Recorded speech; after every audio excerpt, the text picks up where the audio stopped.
غیر مسلم نے اسلام قبول کیا. اس سے پوچھا گیا اسلام کی کس قدر نے تجھے متاثر کیا؟ اس نے کہا صرف ایک واقعہ میری ہدایت کا سبب بن گیا. اس نے کہا کہ کیا واقعہ؟ کہا ایک دن مجلس حضور کی لگی تھی، لوگوں کا ہجوم تھا. ایک شخص اٹھ کے کھڑا ہوا، حضور میرا بیٹا کئی دنوں سے گم ہے، مل نہیں رہا، آپ دعا کر دیں مل جائے.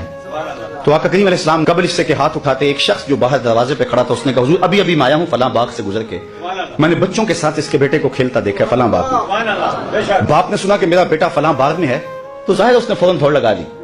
تو آقا کریم علیہ السلام نے فرمایا اسے بلایا گیا. کہا بہت جلدی ہے؟ جی حضور آپ جانتے ہیں کئی دنوں سے بچھڑا ہوں، اس کی ماں الگ تڑپ رہی ہے، میں الگ بے چین ہوں، کئی دن سے کھایا کچھ نہیں، جب خبر ملی ہے تو بہت جلد بچے سے ملنا چاہتا ہوں. فرمایا ضرور جاؤ، میں روکتا نہیں، روکنے کے لیے بلایا بھی نہیں، لیکن تمہیں بلانے کا بھی ایک مقصد تھا. جی حضور ارشاد فرمائیے. فرمایا جب باغ کنارے جاؤ بچوں کے ساتھ اس بچے کو کھیلتا دیکھو، تمہارے بیٹے کو جب تم کھیلتا پالو تو اسے بیٹا بیٹا کہہ کے آوازیں نہ دینے لگ جانا، جو نام رکھا ہے اس نام سے پکارنا.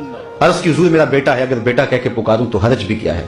فرمایا تم کئی دنوں سے بچھڑے ہو، تمہارے لہجے میں بلا کا رس ہوگا اور تم نہیں جانتے، ہو سکتا ہے کھیلنے والوں میں کوئی یتیم بھی کھیل رہا ہو، اور جب تم اپنے بیٹے کو بیٹا کہہ کے پکارو گے اس کا کلیجہ تڑپ جائے گا، کاش آج میرا باپ ہوتا تو مجھے بھی بیٹا کہہ کے پکارا. تو کہا یہ شوق گھر جا کے پورا کر لینا، یہ شوق گھر جا کے پورا کر لینا، اس کے سامنے اپنے بیٹے کو بھی بیٹا کہہ کے نہیں پکارنا. یہ اسلام کا دیا ہوا دین ہے. غریب کے سامنے اپنی دولت کی نمائش نہیں کرنی، بیوہ کے سامنے اپنی بیوی سے پیار نہیں کرنا، بلکہ میرے حضور نے یہاں تک ارشاد فرمایا اپنے گوشت کی خوشبو سے غریب ہمسائے کو تکلیف نہیں دینی.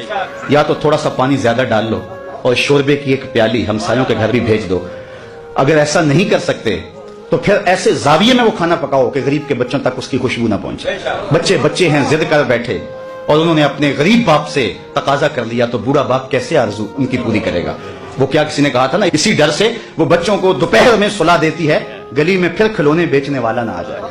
تو کہا حضور کی نزاکت قلبیہ کا لحاظ رکھنا کہ یتیم کے سامنے اپنے بیٹے سے بھی پیار نہ کرنا، اس کو بیٹا کہہ کے نہ پکارنا. کہا یہ چیز میرے اسلام لانے کا سبب ہوا.